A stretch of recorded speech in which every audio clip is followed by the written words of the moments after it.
रसना बासना श्रवण रमण ए तो पशुतुल्य कर्म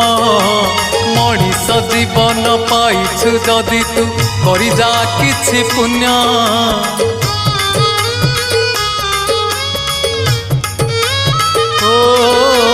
रसना बासना श्रवण रमण ए तो पशुतुल्य कर्म मनीष जीवन पाइछु जदि तू करि जा किछि पुण्य एई माटी देह बहुला गाई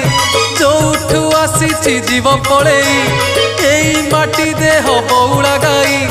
जोठू आसीछि जीव पळेई तो साथी रे जीवेनी केही